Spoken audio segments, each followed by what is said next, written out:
Hola. Muy buenos días. Vamos a empezar y lo vamos a hacer rapidito porque tenemos poco tiempo y creo que es muy posible que queráis hacer muchas preguntas a Antonio Garamendi, presidente de la Confederación de Empresarios Españoles, que creo que está dispuesto a recibir esas preguntas e incluso a contestarlas, que es una cosa formidable en estos días cuando hay tantas ruedas de prensa sin preguntas. Bien, muchísimas gracias por dejarme conducir una vez más este acto en el Colegio de Abogados.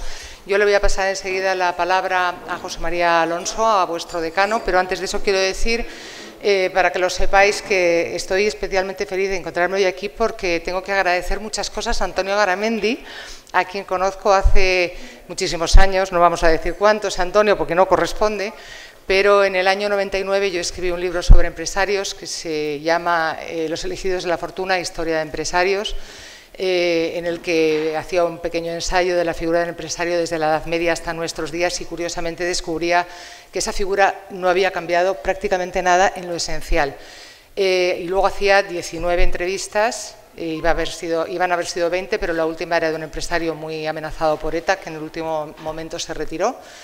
Y para encontrarme con todos esos empresarios, pues tuve la ayuda inestimable de José María Garamendi, que entonces era presidente de los jóvenes empresarios. Ahora ya no somos tan jóvenes, claro. Pero recuerdo que realmente ya desde entonces el interés y el... ¿Qué has dicho, que Antonio? Sí, ¿qué he dicho? Uy, José María, es que los he mezclado. Los he mezclado a los dos, perdonadme. Pero sé quién es cada uno, ¿eh? Bueno, y ya es verdad que desde ese momento la capacidad que tenía no solamente de devoción por el ámbito empresarial Antonio Garamendi, sino de relación con los otros empresarios era más que notable. A mí me ayudó muchísimo y la verdad es que estoy encantada de que sea el presidente de la COE y aquí lo dejo dicho. Y dicho esto, José María Alonso, si te parece, es tu turno. Un aplauso para él.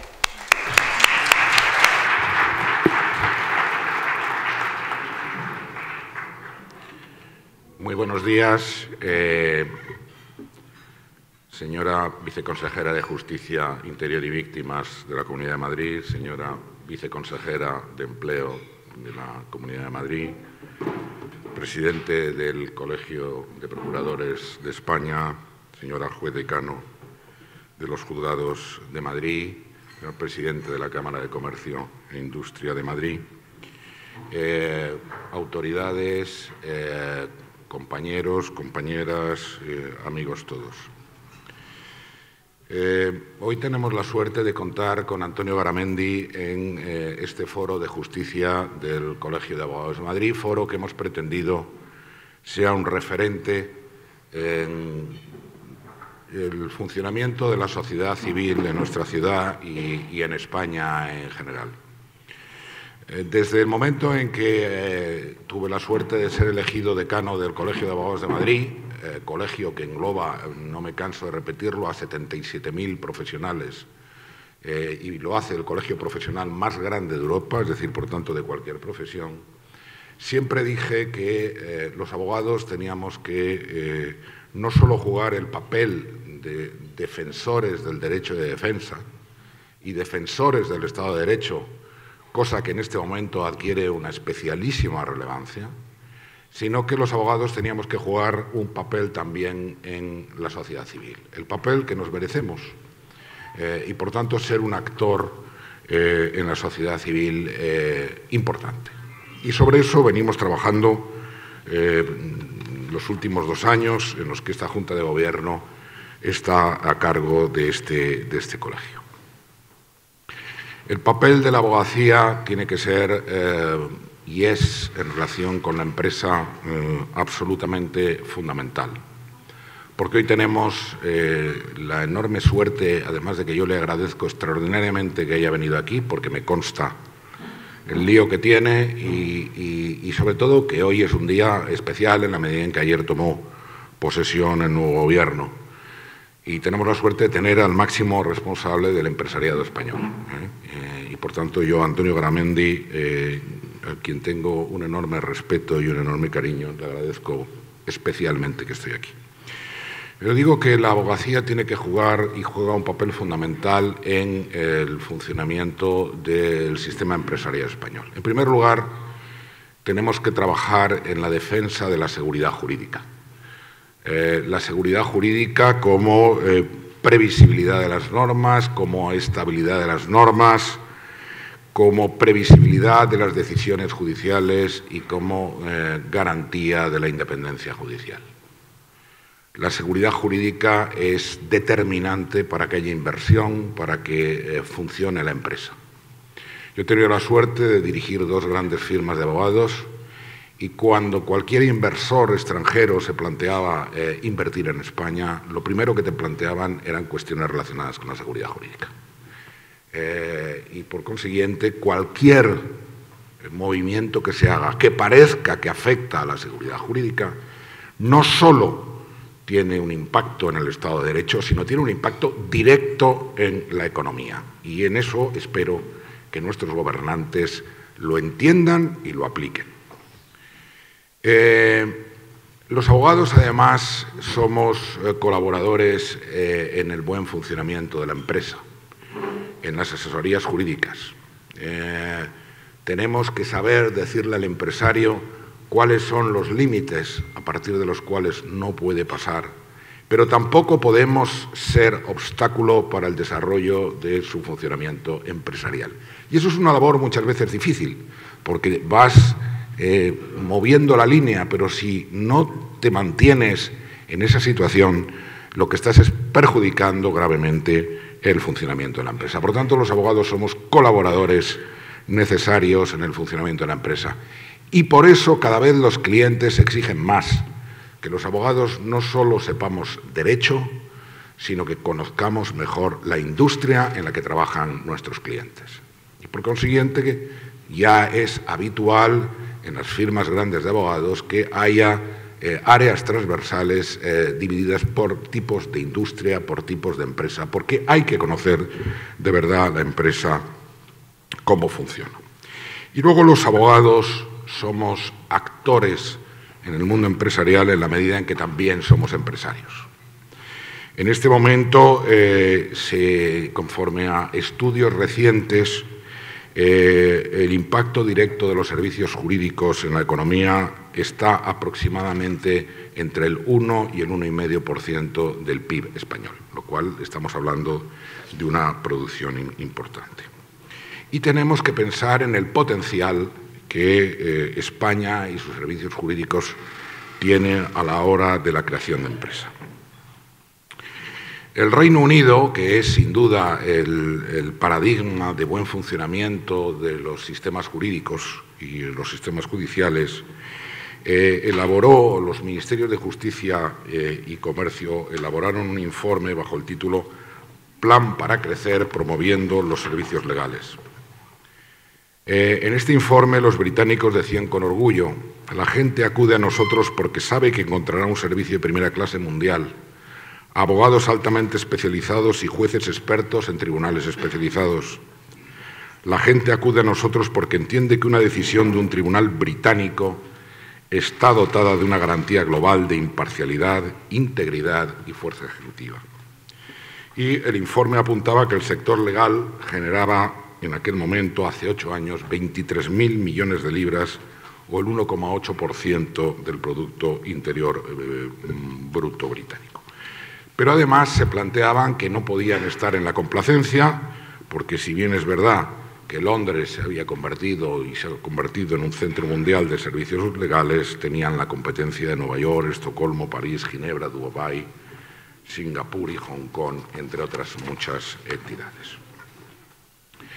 Y nosotros tenemos que hacer un seguimiento en ese sentido de lo que están haciendo aquellos países, como es el británico, que están más avanzados que nosotros en ese sentido.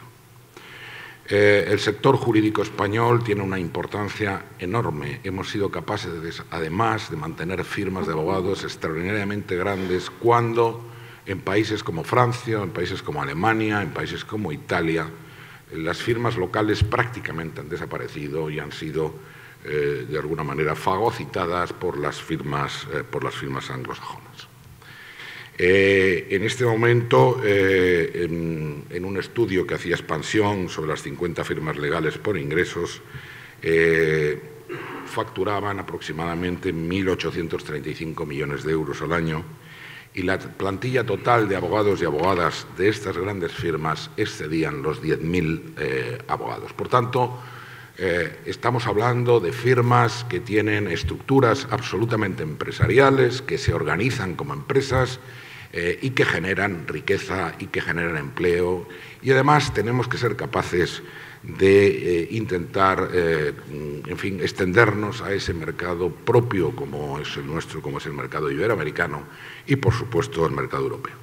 Y con eso no nos podemos olvidar tampoco de los miles y miles de despachos pequeños y medianos que hay en nuestro país, que generan empleo, que generan riqueza y que en este momento están adoptando estructuras absolutamente empresariales. Por tanto, ya no podemos seguir pensando que solo somos abogados, que solo ejercemos el derecho, sino que también somos verdaderos actores en la economía española. Y, de hecho, participamos también en la COE.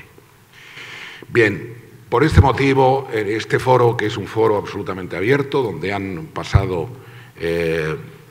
juristas, han pasado políticos, también han pasado y pasan empresarios. Y, desde luego, tener, como digo, al presidente de la COE es un auténtico lujo. Además que el presidente de la COE es licenciado en Derecho por la Universidad de Deusto. Por consiguiente, pues está, de alguna manera, en su casa. Desde muy joven se ha dedicado al mundo empresarial, en sus negocios familiares, en proyectos iniciados por él mismo y en los consejos de administración y consejos asesores de grandes empresas. No voy a citar ahora la cantidad de posiciones que tiene Antonio Garamendi en infinidad de empresas que se centran fundamentalmente en el sector del metal, construcción, inmobiliario, seguros y hostelería, participando como accionista o, como he dicho, como consejero en distintas empresas. Y lo ha hecho desde muy joven, con el grupo de jóvenes empresarios del País Vasco, del cual pasó a convertirse en presidente de la Confederación Española de Jóvenes Empresarios y presidente de la Confederación Iberoamericana de Jóvenes Empresarios. Yo, de Antonio Garamendi, aparte de sus cualidades como empresario, como gestor, quiero también destacar su concepto o su concepción de un gran español. Es una persona que defiende nuestro país allá donde va, que tiene un concepto de España pleno. Y eso siempre he visto en él un activo importantísimo. Y, por tanto, yo creo que la COE tiene una extraordinaria suerte de tener a Antonio Garamendi al frente. Máxime en momentos donde, supongo que él los comentará, algunas de las avances que se han realizado y que evidentemente con datos objetivos han contribuido al desarrollo de la economía, pues se están poniendo en este momento en duda. Y eso, pues ciertamente necesitamos actores como Antonio Garamendi para que defienda de verdad los logros que muchos han conseguido y para los que muchos estamos trabajando.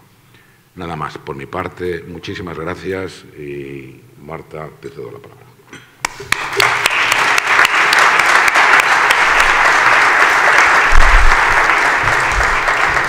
Pues ahora ha llegado el momento de que escuchemos al propio Antonio Garamendi, pero yo recuerdo que quien quiera puede plantear las preguntas que le vayan surgiendo a lo largo de esta jornada y pasármelas a mí para que después se las plantee yo al propio Antonio Garamendi.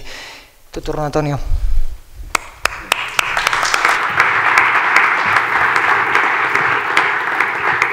Bueno, muy buenos días. Mucha expectación, pero no penséis, soy bastante normalito. Estudié Derecho, pero soy de los normales de clase, no, así que nunca me he dedicado al derecho, por eso me he dedicado al mundo de la empresa. Bueno, lo primero, Muchísimas gracias al colegio por la invitación, José María. Ya sabes que te tengo mucho aprecio y yo creo que era muy importante poder estar hoy aquí. Querida Marta, queridos amigos, yo creo que se puede decir ahora de tres maneras, ¿no? Queridos amigos, amigas o queridas amigas. Lo que vosotras penséis mejor, pues lo aplicamos. Doy la bienvenida a todas las autoridades, al presidente de la Cámara y a todos vosotros, ¿no? Bien, se me ha comentado bueno, que pusiera encima de la mesa, tenemos bastantes mesas, un poco qué es lo que nosotros estamos viendo o estamos pensando de la situación que vivimos, ¿no? Para empezar, yo sí diría que el término del foro me gusta y reclamamos, ¿no? El foro justicia. Por tanto, yo creo que ya sería la primera palabra importante, ¿no? Y ya has dicho que, por supuesto, coincidimos al 100% y ya quedas nombrado delegado perenne, la palabra seguridad jurídica. Es decir, yo creo que es otro de los elementos clave de una palabra clave para los empresarios, no solo para los empresarios, para los consumidores, para el mundo en general, que es la palabra confianza. Porque la seguridad, la estabilidad es la que da confianza y es la que nosotros, si os dais cuenta, y repetidamente llevamos demandando desde hace mucho tiempo. Y estando en esta casa, hay una cosa que es evidente en el caso de la justicia, ¿no? Y es que aquí se ve la balanza, pero creo que es una señora que lleva los ojos tapados y en ningún caso está haciendo así. Lo digo, pues nosotros nos gusta esa imagen de la justicia con la venda, que es como pensamos que es esa justicia bien aplicada, ¿no? Yo creo que es un principio que tener presente, que en este caso el presidente de la COE, desde luego, defenderá siempre. Bien, a mí me gustaría rápidamente hacer un pequeño repaso de cosas que han pasado, de cosas de dónde estamos y cosas que nosotros pensamos que son muy importantes también comentar o que pueden pasar. Y lo digo porque aquí se hablan de muchas cosas, pero no se suelen aplicar las recetas de cómo se podrían mejorar esas cosas. Para empezar, yo creo que es evidente, y iré muy rápido, venimos de una crisis económica. Hace poco estuve en una jornada en una universidad donde el anterior ponente había hablado de la década perdida, hasta el año pasado. Y yo comenté que yo no pensaba que era una década perdida, que era media década perdida y otra media década haciendo las cosas para poder poner en orden aquella parte de la década perdida. Pero es evidente, cayeron muchísimos puestos de trabajo, millones de puestos de trabajo, y recordar cuando los tertulianos que se llaman hoy en día, nos decían que lo ideal es que vinieran los hombres de negro y que realmente rescataran el país.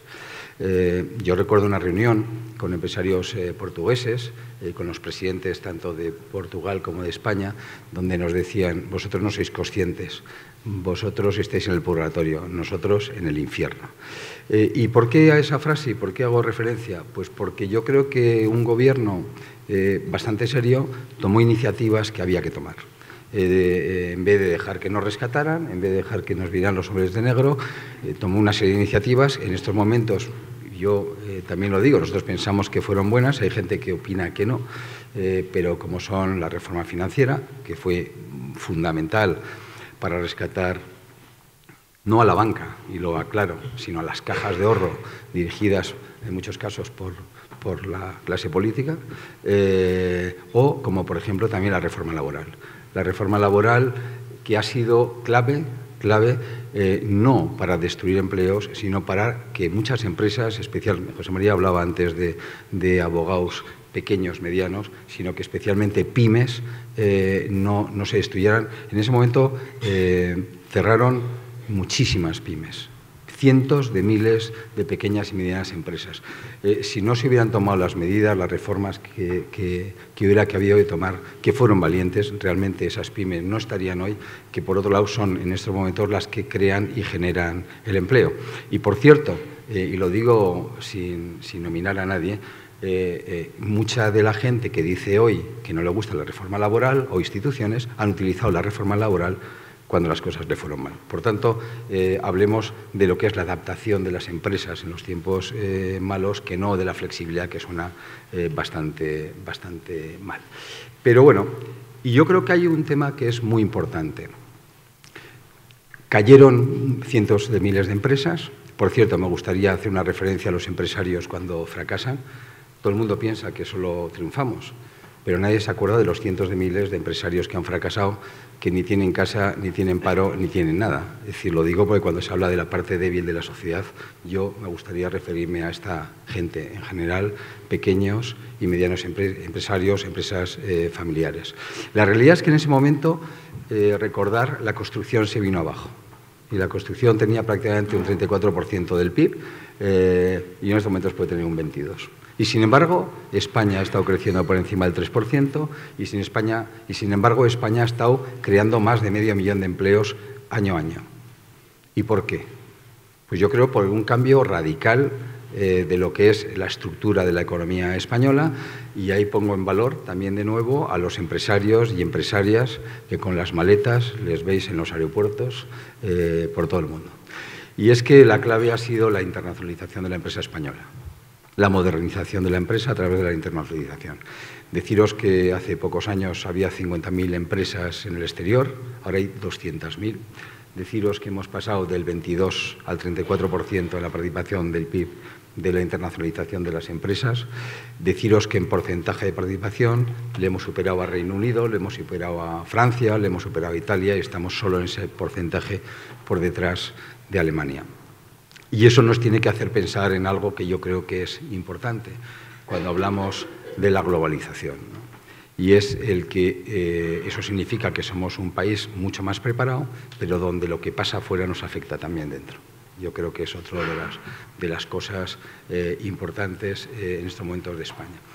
Por deciros y daros datos, porque a veces cuando hablamos de nuestro país dentro, no sé, la verdad es que siempre lo vemos con bastante malos ojos. Y cuando sales fuera a trabajar y ves lo que está pasando fuera, a mí me gustaría reivindicar la palabra España porque es espectacular lo que en estos momentos la empresa española está haciendo fuera. Y de cómo las grandes empresas, que hoy en día afortunadamente muchas de ellas son multinacionales, a través de las medianas y las pequeñas han hecho un efecto tractor importantísimo para realizar este trabajo, y que yo creo que es importante. Pero poder deciros que estamos prácticamente, pues no sé, en México, por ejemplo, por haceros un comentario, somos el primer país inversor que lo dicen los mexicanos, no lo decimos nosotros, donde de hecho hay 5.000 empresas españolas de forma permanente, instaladas allí, empresas mexicanas de forma permanente. Yo creo que eso define que la PYME está realmente saliendo fuera, pero es que estamos prácticamente en toda Iberoamérica, segundo o tercer país, en Marruecos somos el tercer país, en Reino Unido tenemos un peso importantísimo. Yo creo que es un dato fundamental a tener presente. Y ahí es donde viendo lo que está pasando fuera es lo que tenemos que pensar qué pasa aquí dentro. Y en ese sentido me gustaría primero plantear muy rápidamente también, aunque yo creo en el fondo lo que estoy contando son cosas que todos sabemos, simplemente por ponerlas en orden, ¿no?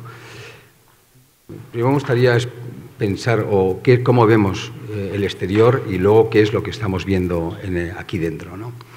El primer punto que estamos viendo es la famosa guerra comercial Estados Unidos-China, que para nosotros no es una guerra comercial, es algo muchísimo más profundo. Vamos a ver quién manda en este mundo dentro de 30 años, y yo creo que esa es la realidad.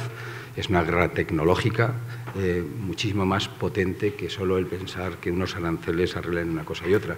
Y es por eso por lo que hemos empezado ya a tener el primer encuentro, parece que las cosas se van arreglando, pero el fondo está ahí. Y en cierta medida es la batalla, vamos a definir de alguna manera, de dos mundos.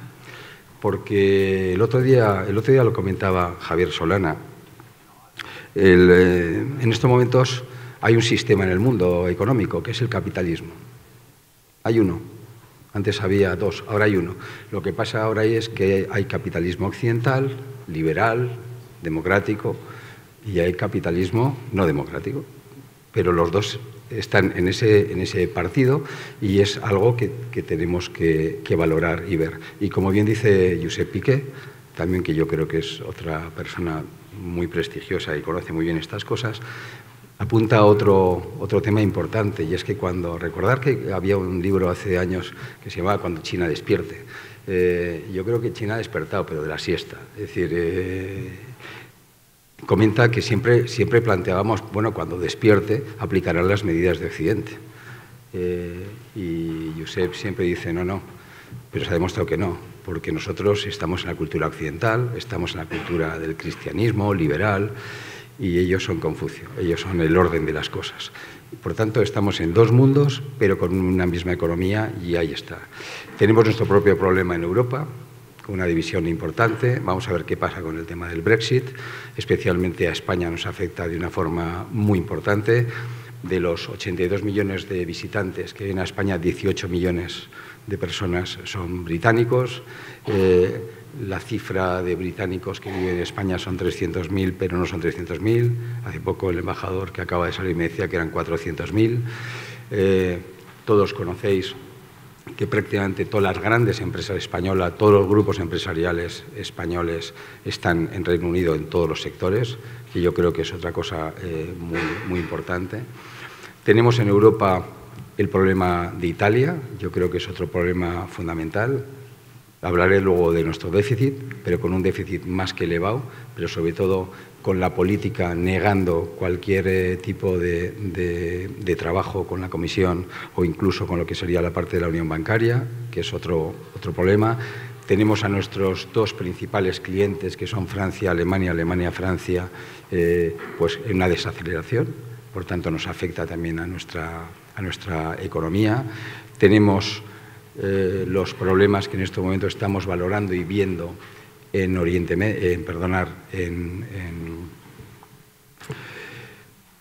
en lo que es Iberoamérica, todo lo que está pasando en estos momentos también en el caso de Argentina, con el cambio de gobierno, y esas son las cosas en las cuales nos movemos, a sumar también en estos momentos el conflicto y la tensión que está habiendo en Oriente Medio y que afecta de forma muy especial también en nuestro caso como país dependiente del petróleo.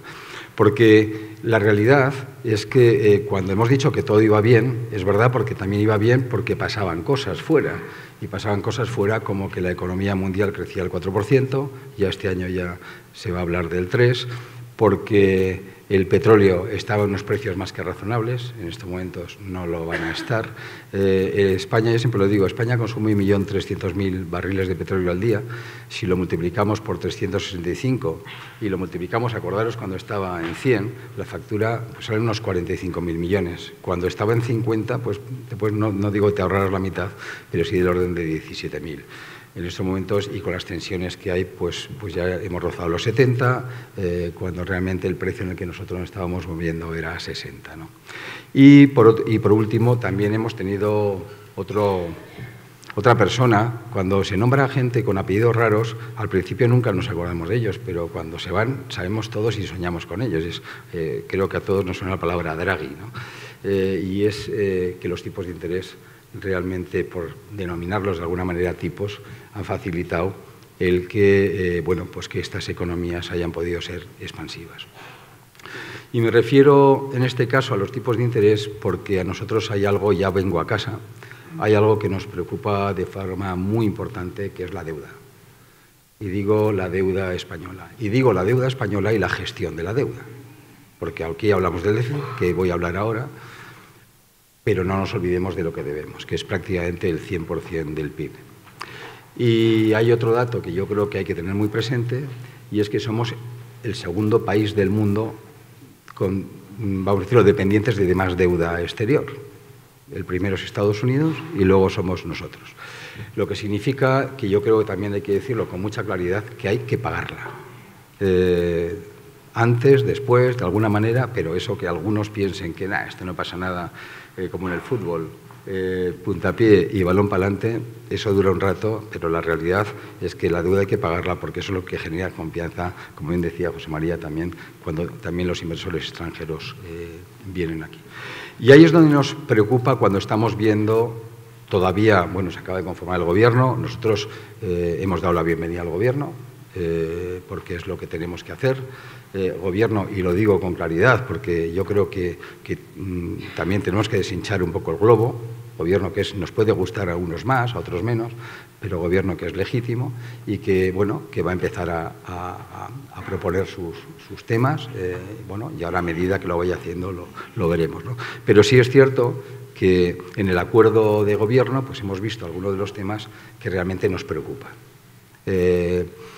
¿Y en qué sentido? Pues nos preocupan el que ya vemos, acordaros como en el último, es que ya no sé, porque decir el último gobierno, no sé, ha habido 3 en un año y medio, o sea que en el último de los 3 habíamos llegado a un acuerdo con Europa de déficit del 1,8%, el siguiente gobierno negoció con Europa el 2%, y nosotros, nuestros cálculos, es que este año ya hemos incurrido en 2,5% de déficit. Y además, con otro tema, la COE a veces nos llaman agoreros. Yo comprendo que a veces me toca decir cosas, intento decirlas de forma sencilla, pero es lo que hay. Nosotros en junio dijimos que la economía española iba a crecer al 2,1%. Y se nos echó encima todo el mundo, porque recordar que todo el mundo planteaba que la economía iba a crecer al 2,6%. Y nosotros fuimos muy optimistas, porque es que no acaba en el 2,1, sino que sabemos que va a acabar en el 2,9, lo que ha sido el año 19, y que incluso este año vamos a ir al 1,5. Con esa reforma laboral, entre otras, hay un dato importante, y es el que los empleos en estos momentos en España, afortunadamente, se crean con menos crecimiento que el 2%. Antes no se hacía. Y yo creo que es otro tema que hay que tener presente. Pero lo que sí nos da miedo es, viendo en genérico la batería de medidas que veremos y que vamos a ver, el Gobierno nos ha planteado que vamos a hablar en el diálogo social, por tanto yo ahí lo dejo y ahí lo hablaremos, pero vemos que hay del orden de casi 25.000 millones de gasto, un exceso de 12.000 y con unos ingresos de 6.300. Lo que significa que nos da la impresión que el déficit de este año se nos va al 3,5. Y eso ya es un problema con Europa y un problema de estabilidad, de rigor, y nosotros ahí sí estaremos alerta y sí avisaremos, porque realmente pensamos que es algo muy, muy importante y que nos puede afectar de forma especial al mundo de la economía, al mundo de la empresa. Bien. Hemos comentado el cómo tenemos en este momento la situación de fuera, dentro del plano un poco político. Y a mí sí me gustaría, lo digo para que luego haya margen para las preguntas, y a mí sí me gustaría apuntar 2 o 3 temas, que yo sí creo que son fundamentales para avanzar. Porque, claro, cuando hablamos de desigualdad, o cuando hablamos de crecimiento, que ahora se habla de crecimiento inclusivo, hay veces que lo que no se cuentan son las medidas que serían necesarias para hacerlo. Es decir, hablamos en teórico, pero realmente cuáles son o en qué debiéramos de incidir. Y nosotros pensamos que hay dos temas bastante importantes. Uno, clarísimo, la digitalización. Yo creo que la digitalización es un elemento transversal y es un elemento que ha cambiado radicalmente el mundo, y además lo cambia de una velocidad pues como la Internet, imparable, ¿no? Y la realidad es que estamos viendo un mundo digital y un mundo analógico. Y la realidad es que nos tenemos que adaptar a ese mundo. Y en ese sentido hay dos temas cruciales en los cuales hay que incidir y trabajar. El primero, en innovación. España está muy por debajo de los pactos, de los acuerdos a nivel internacional de lo que debiera invertir con respecto al PIB en innovación. En este momento los acuerdos hasta el 1 de enero era haber destinado prácticamente el 2% del PIB a innovación y solo es el 1,4%. Y con los acuerdos internacionales de Lisboa, este año debiéramos estar en el orden del 3%. Eso es algo que es clave, es decir, si queremos innovar, si queremos que las empresas sean modernas, realmente es la clave. Y la innovación no es un tema exclusivo de los empresarios, también es un tema clave de una colaboración público-privada. Ahí tiene que estar totalmente inmersa la administración pública, las universidades, el mundo de la formación y las empresas. y además todos en conjunto trabajando en una misma dirección. Por tanto, ya es un primer reto que yo creo que nosotros tenemos y que desde luego vamos a exigir. A la vez, y de una forma fundamental, tenemos que trabajar de una forma global la formación. La formación tiene que cambiar en este país. Tiene que cambiar desde un plano primero de lo que es la imagen de las cosas. Es decir, no puede ser, y lo digo de verdad, que la palabra empresario, que la palabra empresa siga estando denostada como está. Y os voy a dar un par de ejemplos. Para ejemplos divertidos. Si veis una serie de televisión de dibujos animados, el malvao es el empresario. Pero si veis una serie de televisión también de estas de la tarde, pues resulta que el empresario es el dueño de un bar. Es divertidísimo, pero es machista, es racista. Lo tiene todo, es muy divertido, pero tiene todos los valores que realmente no se deben de tener. Y todavía no he visto un empresario en una serie de televisión o en una película que sea buena gente. Y algo somos, ¿no? Yo creo que ese es importante. Hay que cambiar la formación dual. Solo prácticamente está funcionando en el País Vasco, especialmente en pymes. Es clave la formación dual. Es clave la formación continua, 1.800 millones que pagan las empresas y se están quedando aparcados y no se están destinando. Y hay que cambiar profundamente también, y lo pide la Conferencia de Rectores, no lo decimos nosotros, y hemos firmado con ellos un acuerdo, también el área de la universidad. Yo creo que es 3 conceptos fundamentales para poner en valor, porque nos guste o no nos guste, los empleos analógicos van a ir cayendo y hay que ir preparando a esos empleos industriales modernos. Porque además, no nos olvidemos, nosotros, y sabéis, estamos reclamando desde hace mucho tiempo cantidad de empleos que no se pueden cubrir por falta de formación de la gente. Yo creo que es un dato importante. Y en el otro área yo creo que también es fundamental. Hay que trabajar a través de los Objetivos de Desarrollo Sostenible, nadie lo niega, al contrario, en su gran mayoría son objetivos empresariales y nosotros vamos a trabajar en ellos y hay que ir a esa transición energética, pero hay que ir con inteligencia y tenemos que ir a los ritmos que marque Europa. Y en este sentido me gustaría poner en valor otra parte fundamental de lo que es el aspecto económico, que es a la industria. La industria es la clave y es la fuerza de un país, de su economía. Y por poneros simplemente una referencia más social en aquellos espacios territoriales de ámbito autonómico o provinciales donde la industria supera el 20% del PIB, el paro es el 10%. Yo os pongo el ejemplo del País Vasco, donde el paro es el 10% y el PIB es el 24%, o por ejemplo en Burgos, o en Navarra, donde es el 30% y el paro es el 9%. Yo creo que son esos aspectos que realmente vamos a tener que trabajar todos juntos. Y por acabar, y acabo para las preguntas, desde luego hay muchos más temas que hablar, que es que habría que poner en su sitio lo que es el factor de la energía, que es un coste clave en estas empresas. Cuidado, y no estoy hablando de las eléctricas, no estoy hablando del coste de generación, distribución o comercialización, sino estoy hablando de los costes políticos que se le han puesto. Como va a salir la pregunta, dejo la parte impositiva, que es clave también. En definitiva, lo que queremos, lo digo para dejar espacio, lo que queremos es estabilidad, moderación y la realidad es que con las cosas de comer, el día a día es lo que hay. Y los grandes expresos y las grandes ideas pues llegan donde llegan. Entonces nosotros lo que pediremos y seguiremos pidiendo en este caso es estabilidad, moderación. Nosotros no nos vamos a meter en el área de los demás, pero lo que sí pensamos y pedimos es que por lo menos nos consulten cuando se tomen algunas decisiones. Muchas gracias.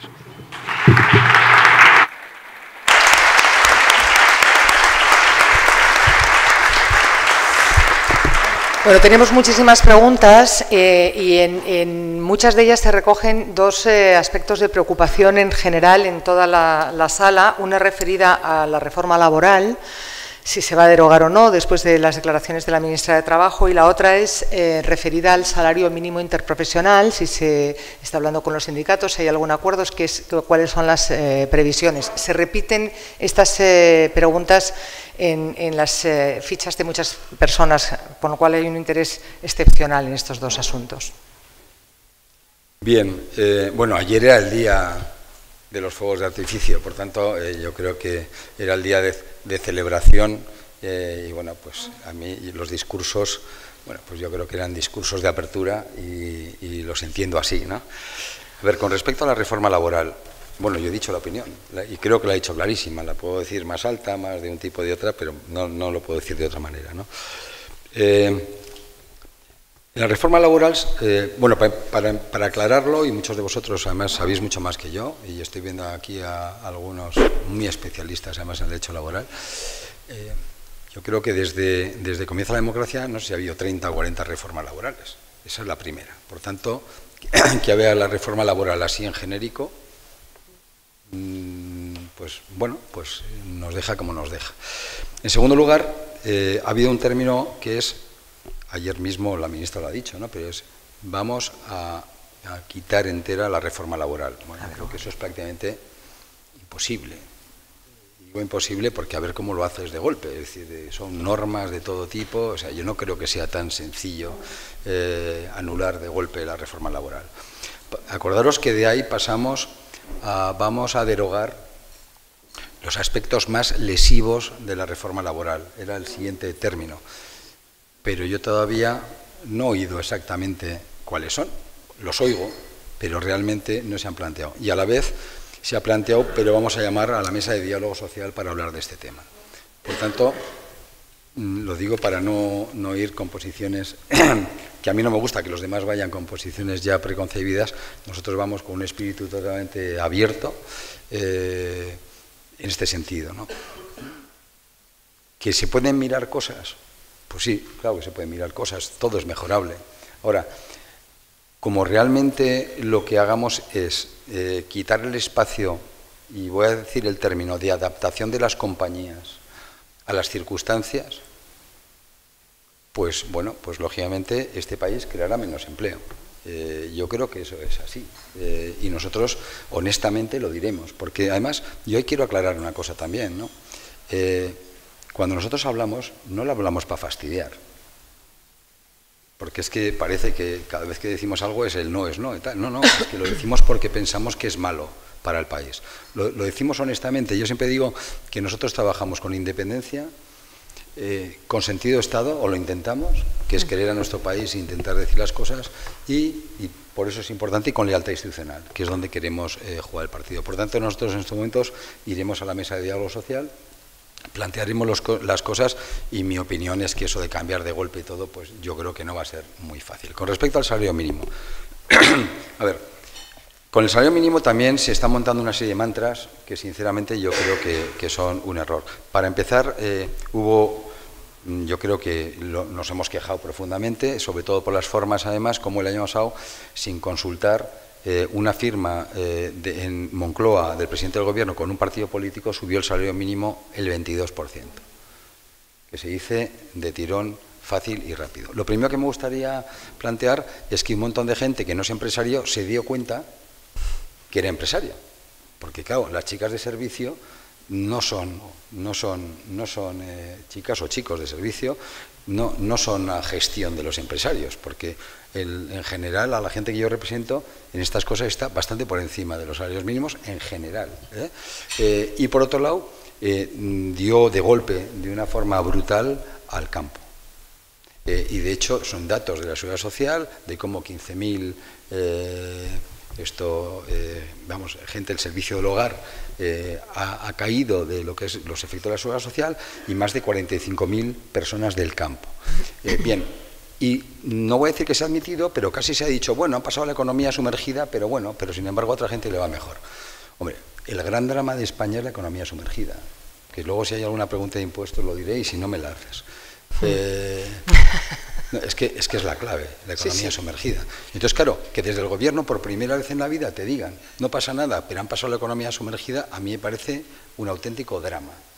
Bien, y en el salario mínimo yo creo que hay varios temas que habría que valorar. Primero, estamos hablando de la España diversa, en la cual yo creo, la España unida, la nuestra querida España, pero que es diversa. Y claro, cada vez que hablamos del salario mínimo, todo el mundo está pensando en Madrid, en Barcelona, en Bilbao, en Valencia. Pero nadie piensa en un pueblo de Extremadura. Y nadie piensa que el señor que tiene una peluquería en un pueblo de Extremadura no puede subirle el 22% del salario a la persona que está cortando el pelo y subir el corte de pelo en Extremadura el 22%. Es que es imposible. Entonces, claro, es que lo digo, se está hablando de la España vaciada, pero claro, va a estar vaciada y despelucada. Pero es que se está hablando, y pasa lo mismo con los bares, es decir, yo creo que es... y luego se da otra paradoja. Y perdonad, porque es que luego dicen que somos unos... Pero es que... Y es... El Estado nos obliga a las empresas, a los autónomos, porque además esto básicamente cae en autónomos y en pymes, y en PIS. Más que en MES, en PIS. Lo digo para que quede claro. O sea, el IBEX 35 no le pasa, no tiene este problema. Lo digo cuando se habla tanto del IBEX, ¿no? Es que luego el Estado te sube el 22%, imaginaros, en los contratos de servicios a las empresas, el pagar cuando son contratos, porque son, vamos a decir, empleos analógicos que decíamos antes, donde el margen es muy pequeño, y entonces resulta que te hace subir el 22% esos salarios, pero sin embargo, en el contrato público que tú tienes, estás obligado a mantener el precio de inicio. Es decir, que no hay una ley que te haga indexar ese ¿Y entonces qué va a pasar? ¿Qué va a pasar? Cuidado, y vosotros sois también juristas, y además, con la ley de contratos del Estado, encima estás obligado a aguantar ese contrato hasta que haya una nueva licitación. Es decir, las empresas en pérdidas.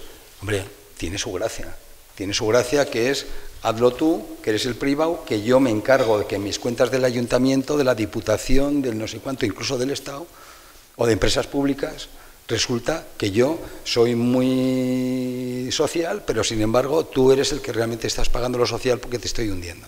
Por tanto, también cuando hablemos de esto, hablemos de la indexación de esos contratos, ¿no? Es decir, que hay más temas de los que habría que hablar. Pero dicho eso, si nadie está diciendo que no queramos que todo el mundo gane más. Perdona, es que aquí hay un problema que es el siguiente.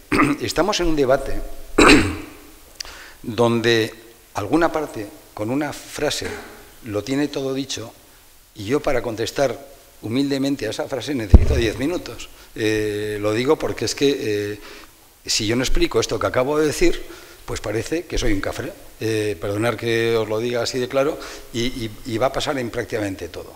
Por eso vamos a tener que tener charlas de 3 horas, ¿sabes? Es decir, pero es así. Voy a plantearle a José María dos cuestiones que también son del interés de toda la sala, y luego volvemos otra vez con Antonio. Yo os ruego brevedad, sé que es muy complicado, pero para que puedan caber más preguntas. Hay mucho interés en saber tu opinión, José María, sobre el nombramiento de la nueva fiscal general del Estado, exministra de Justicia, y también queremos que nos des tu valoración sobre el nuevo ministro recién nombrado. A ser posible, brevemente. Bueno, respecto del nuevo ministro, yo tengo buena concepción de él. Me parece que es un magnífico jurista. Tiene además experiencia como gestor, porque fue secretario de Estado en el Ministerio. Tiene una larga vida parlamentaria y es una persona, a mi juicio, dialogante. Lo que pasa es que, bueno, habrá que ver un poco cómo se desarrollan las cosas. Yo estoy un poco con el planteamiento de Antonio. O sea, hay que darle tiempo al Gobierno y ver que efectivamente pues cumple, en fin, con aquellas cuestiones que son importantes para todos los españoles. Pero en relación con la abogacía hay una serie de temas que yo espero que se desbloqueen de una vez, como es la Ley Orgánica del Derecho de Defensa, que está parada ahí desde hace ni se sabe cuánto tiempo, el Estatuto General de la Abogacía y, desde luego, algo que es absolutamente fundamental, como es el tema de la justicia gratuita, en el sentido, y hemos tenido ya serios problemas con el Ministerio o con el equipo anterior, en lo que se refiere pues al pago a los abogados que tienen que defender a un cliente que le viene impuesto por un juez, y que luego no se consigue la certificación de justicia gratuita. Los abogados no pueden trabajar gratis, bajo ningún concepto. Más aún cuando es una imposición legal y, por consiguiente, el Estado tiene que hacerse cargo de eso. Y ese es un tema que espero que el nuevo ministro, cosa que no hizo el anterior equipo, lo solucione, porque desde luego el Colegio de Abogados no va a parar en absoluto en ese tema, exactamente igual que con el tema de los baremos, que siguen siendo absolutamente irrisorios. Pero bueno, le demos tiempo. Él ha estado en este foro en una ocasión, que además, bueno, pues lamentablemente hubo cierto tumulto en relación con el tema del turno de oficio, pero yo creo que es una persona dialogante y cercana en el trato. Respecto al otro tema, claro, a mí siempre me acusan de que si asumo posiciones políticas, no asumo posiciones políticas. En un grupo de 77.000 personas, pues los hay de todos los colores. Yo lo que pasa es que soy el decano y he sido elegido como tal, y por tanto pues hablo como decano, o como José María Alonso. Evidentemente, el hecho de que el fiscal general o la fiscal general dependan del gobierno no es una cosa típica, es una cosa que sucede. En Estados Unidos el fiscal general lo nombra el presidente de los Estados Unidos, en Francia pasa igual. Pero a mí, estéticamente, no me gusta en absoluto. ¿Qué voy a decir? Es decir, cuando uno tiene frente a un fiscal, lo que pretende es que defienda la legalidad, beneficie o no beneficie a unos posicionamientos que podrán ser más o menos legítimos, que yo en eso no entro, políticos. Por tanto, a mí me parece que el fiscal general debería ser una persona que estuviera desvinculada del mundo político y que no pasara directamente de un ministerio tan clave como es el Ministerio de Justicia a la Fiscalía General del Estado. Yo creo que eso afecta, o por lo menos formalmente, no digo que en el fondo, a lo que yo he repetido antes, que es la seguridad jurídica. Y como hay que defender la seguridad jurídica, pues tenemos que garantizarnos que todas las instituciones tienen, que no digo que no lo vaya a tener, ojo, Dolores Delgado es una magnífica profesional y no estoy poniendo en absoluto en duda su capacidad. Lo que digo es que desde el punto de vista, pues, en fin, formal, pues es un tema que a mí, y yo en esto no lo hablo ya como decano, que a mí, como José María Alonso, no me gusta en absoluto. Bien, ha quedado muy claro. Vamos enseguida con la cuestión impositiva, que es fundamental, pero hay tres preguntas. Que la primera es con respecto a la propia reforma anunciada por el PSOE. Dice que incrementa el incremento del IRPF para las rentas, 130.000. ¿Se pondrá una nueva, esto va a suponer una nueva fuga de cerebros y de dinero en España? Bueno, es que el área fiscal o impositiva afecta a muchos temas. Entonces, por ejemplo, voy a poner otro ejemplo posiblemente más sencillo y que ya ha afectado. Es decir, se dice que tenemos que atraer talento, ¿no? Y se dice que mucho, en este caso, amigos de mis hijos o nuestros hijos, ¿no? Por lo menos en mi edad, que están fuera.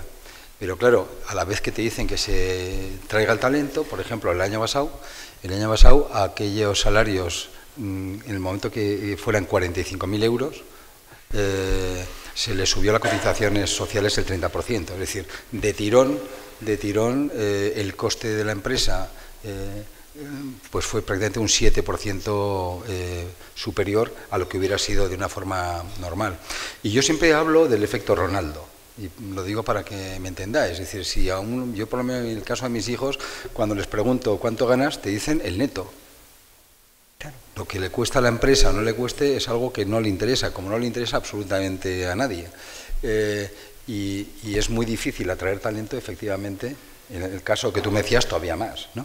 Es muy difícil atraer talento si lo que estamos es cargando contra la captación de ese talento.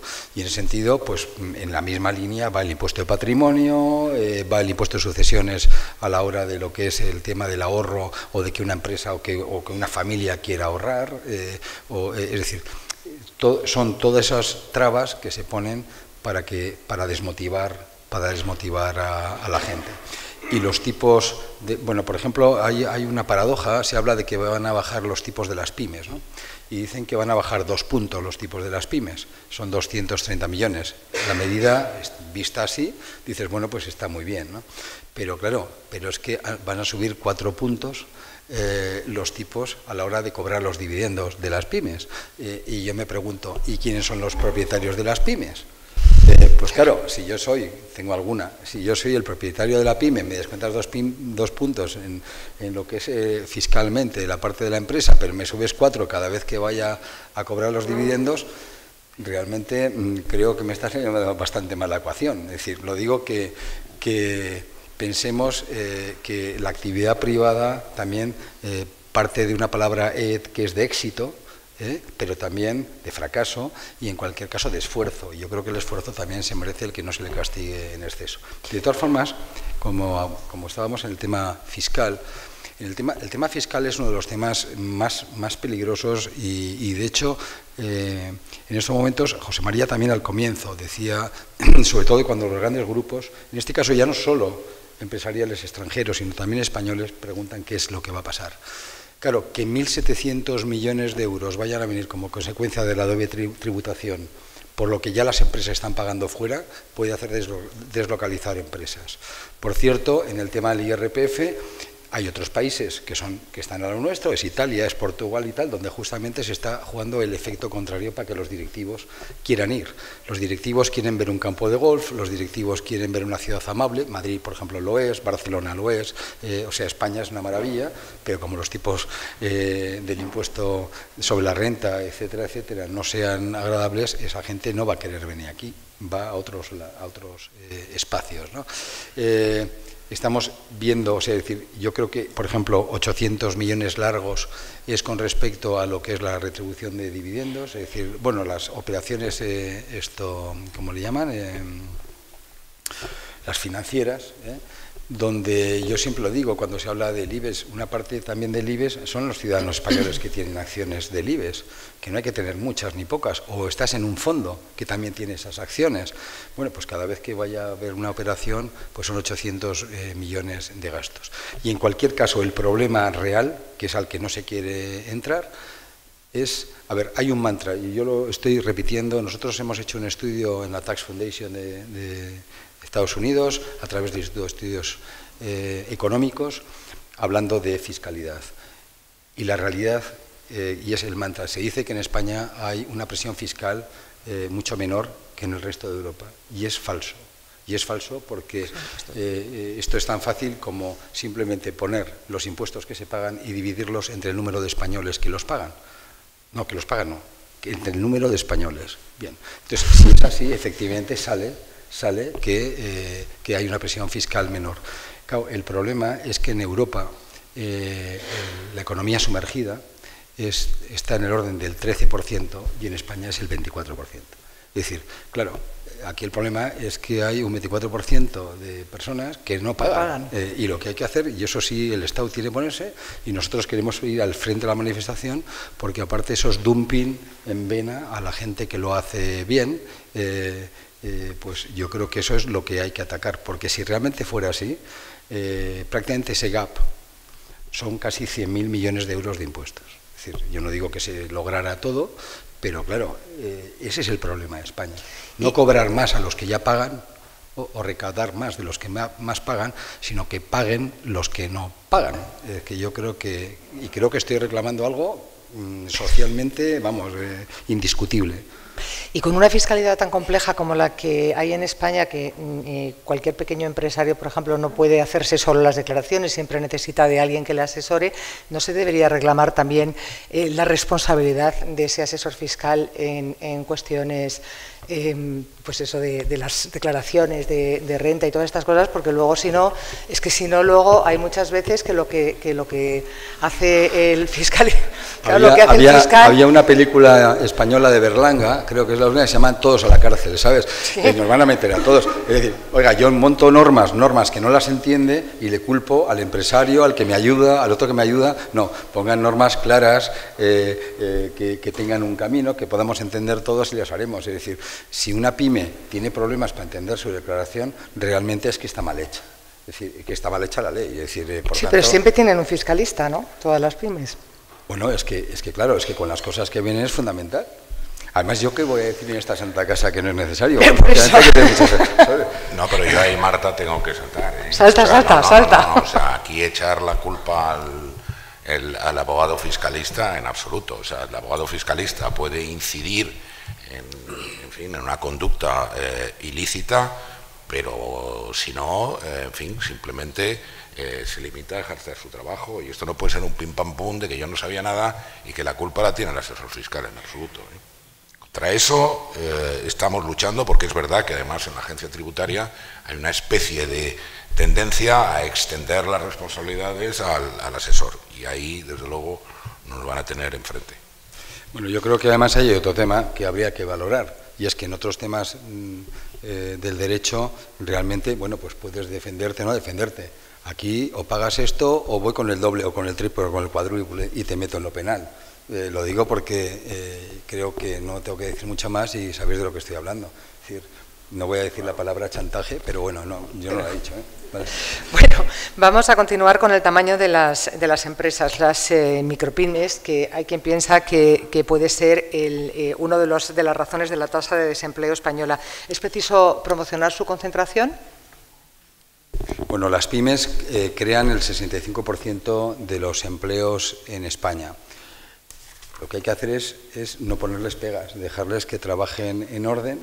Y bueno, tú lo estabas diciendo, si todas estas cosas, todos estos procesos administrativos, todo, por ejemplo, hay un problema grave para el no crecimiento de las empresas, que es la famosa unidad de mercado. Es decir, es muy difícil en una empresa pequeñita, o sea, todo lo que son los solapes jurídicos, los solapes de una autonomía, de otra, cada vez que pues, le ocurre una cosa nueva.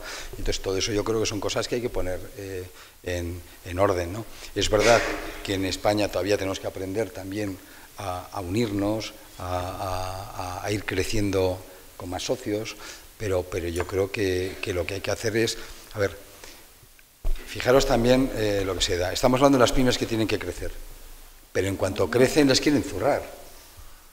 Entonces dice, yo no va a crecer, yo me quedo en menos de 50 trabajadores, y yo conozco a más de un empresario que yo llamo el super multipyme, y tiene un montón de pymes, es decir, porque no quiere crecer, porque en el momento que crece empieza a tener hasta problemas de reputación.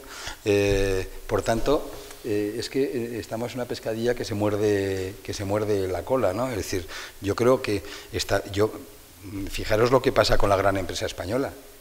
Parece que tiene cuernos, que lo hace todo mal, cuando realmente son compañías multinacionales, son compañías con unos salarios más que dignos, etcétera, etcétera, etcétera, con su gobierno social corporativo, etcétera, ¿no? Es decir, de responsabilidad social, ¿no? Es decir, y por tanto, pero yo creo que hay, ya te digo, esa especie no sé, de persecución, que a medida que vas creciendo parece que el éxito o el crecimiento es un problema, pero bueno, es lo que hay.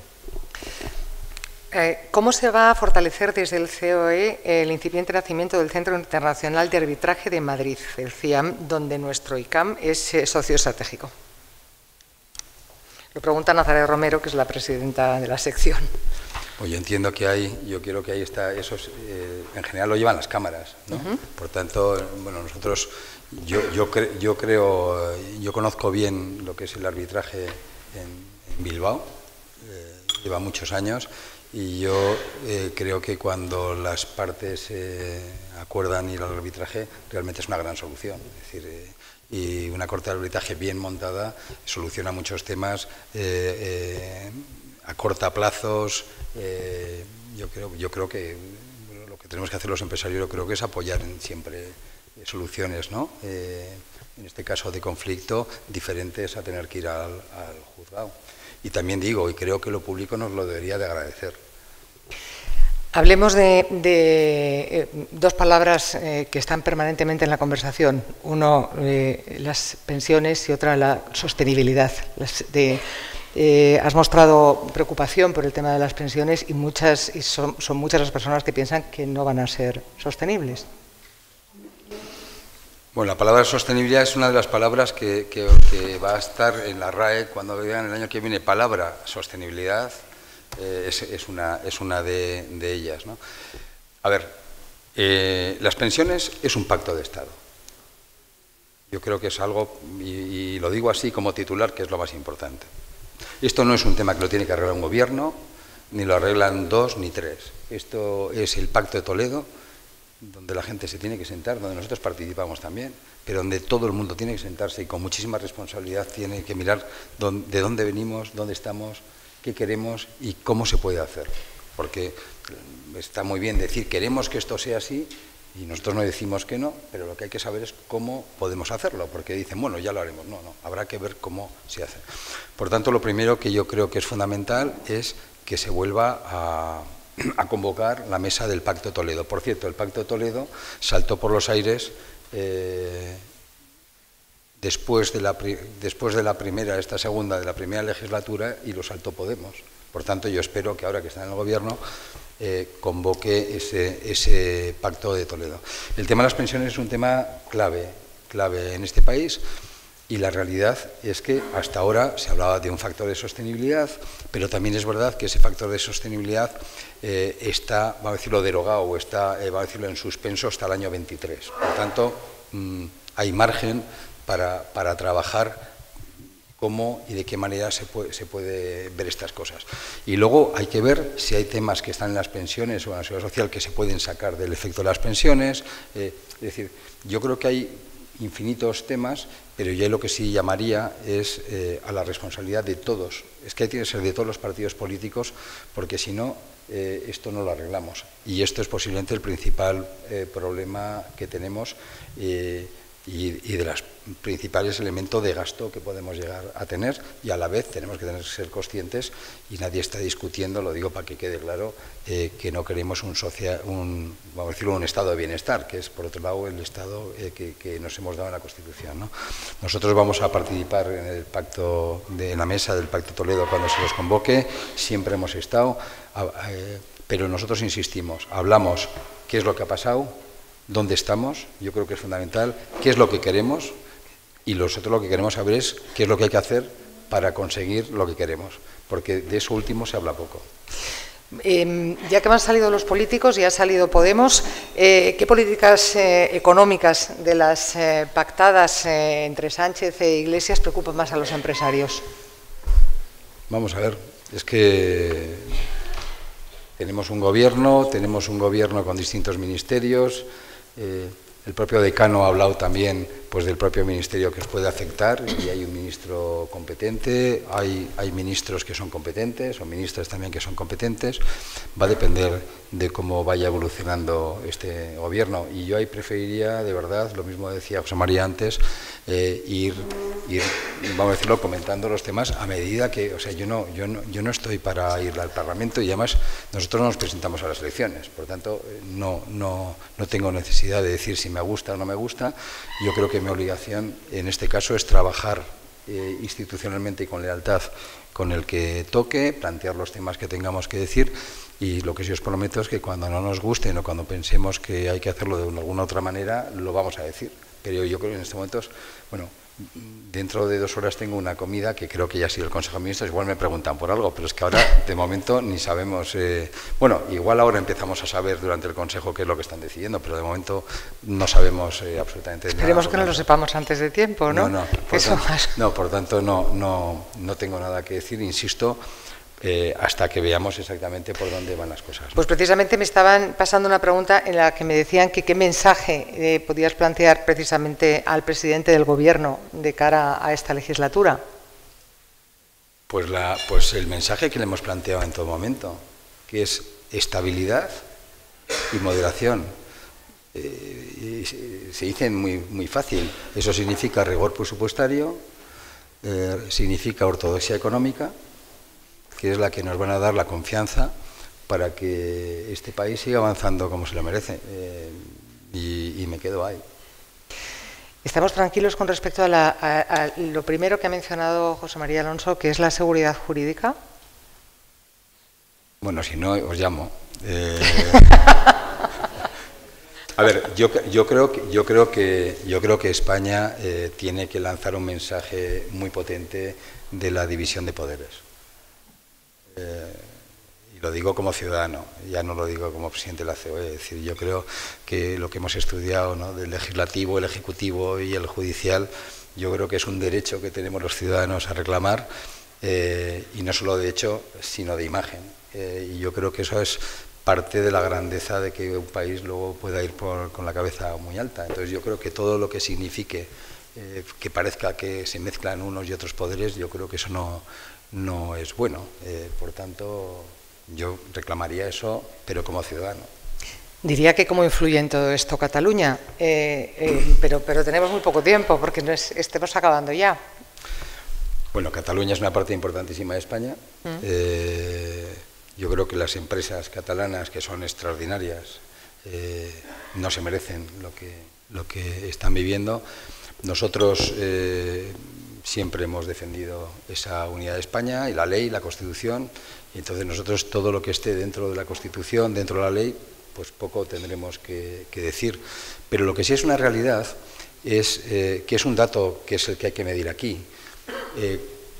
La medición al final no es tanto por los impuestos, la medición al final se va a hacer por la inversión. Y la inversión, o como la creación de empleo, no se mide en un día. La creación de empleo se ve más rápida, o la disminución de esa creación.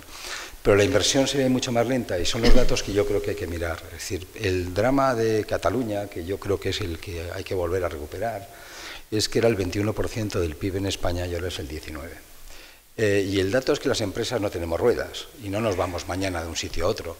Pero es cierto que si tengo que invertir, pues igual empiezo a invertir en otro sitio. Y si tengo que contratar gente, igual empiezo a contratar a otro sitio. Es decir, y yo creo que eso es lo que tenemos que ser conscientes en España, que las cosas no van a ir mal, pero tenemos que empezar a ver cuál es el nivel de inversiones en España, tanto de las nuestras como de las de fuera, porque ese va a ser el termómetro real de lo que está pasando o de si las medidas han sido acertadas o no. Y eso lo iremos viendo, va a decir, en un decalaje mayor, porque volvemos a la palabra de José María, que nosotros la repetimos permanentemente, que es seguridad jurídica, estabilidad, predictibilidad. Esa es clave, ¿no? En la regulación también, y eso es lo que marca la confianza. Fijaros un dato, el consumo. El consumo en España en los últimos tiempos ha caído un punto, que era el 50% menos de lo que estaba previsto, y eso no son las empresas, eso es todo el mundo. ¿Y por qué? Por falta de confianza.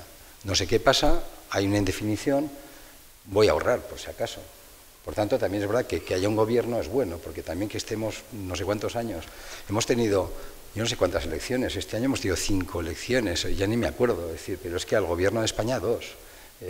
Y también lo pongo como reflexión y nosotros lo estamos lanzando, y es que cuando sales a la calle, el país no está tensionado como lo que nos vende todos los días o lo vemos en la televisión o en los medios de comunicación. Es decir, porque es legítimo en una campaña electoral que los partidos cada uno vaya poniendo sus cosas y digan lo mal que lo hace el otro. Pero claro, cuando llevas así 4 años o 3 años oyendo lo mismo, nos estamos perdiendo de que nos unen muchísimas más cosas de lo que nos separan y que son debates que en el fondo sales a calle y es que no los tenemos. Es decir, que nos llevamos mucho mejor de lo que parece todo el mundo. Y entonces yo creo que volver a la frase de Summers de que todo el mundo es bueno también es bueno, porque hay que empezar a hacer un esfuerzo por pinchar un poco el globo de tensión que en cierta medida también se está provocando o hay, ¿no? Bueno, hay muchísimas preguntas que se nos han quedado por hacer, había mucho interés, pero se nos ha ido el tiempo, así que, José María, tenemos que ponerle punto final a este foro de justicia. Pues muchas gracias, Marta. Yo me gustaría terminar diciendo 3 cosas. En primer lugar, enlazando con lo que decía Antonio Garamendi sobre la importancia que tiene la división de poderes, que por tanto el Ejecutivo, el Legislativo y el Judicial tienen que ser poderes independientes y todo aquello que vaya en contra de la imagen de esa independencia pues no es positivo para lo que hemos dicho tantas veces, que es la seguridad jurídica. En segundo lugar, yo creo que a todos nos interesa que este gobierno lo haga bien, a todos. Se pueda ser del partido político que se sea o tener la opinión política, pero todos tenemos que trabajar para ayudar al gobierno a que lo haga bien, porque si lo hace bien nos irá bien a todos y nos irá bien a los abogados y nos irá bien a los empresarios. Y por tanto yo creo que no podemos estar empezando poniendo trabas y barreras y organizando aquí situaciones que, en fin, que lleven al pesimismo y a la depresión. Y finalmente yo quiero reivindicar la figura del empresario. Yo he tenido la suerte, y aquí hay muchos representantes en el círculo de empresarios muchos años, y estábamos todo el día intentando explicar lo que es ser empresario. Parece que es un anatema. Y no nos olvidemos que el que crea empleo, que el que crea riqueza, son las empresas. Es decir, el gobierno dice que va a crear no sé cuántos millones de puestos de trabajo, que va a tal, pero el gobierno no crea, aparte de la función pública, no crea empleo. Los que crean empleo son los empresarios, y entonces, ¿cómo va a producirse todo ese gasto sin incidir en un incremento del gasto público? Por consiguiente, todo aquello que vaya contra la clase empresarial va contra la riqueza del país, y por lo tanto lo que no se le puede bombardear es a base de impuestos, haciendo que la empresa no pueda acomodarse a su realidad, todo ello respetando, por supuesto, los derechos de los trabajadores. Por tanto, desde la abogacía reivindicamos el papel y la importancia que los empresarios tienen en España, que son el auténtico motor, y por tanto, pues tener aquí a su presidente ha sido un auténtico lujo y un auténtico honor. Muchas gracias.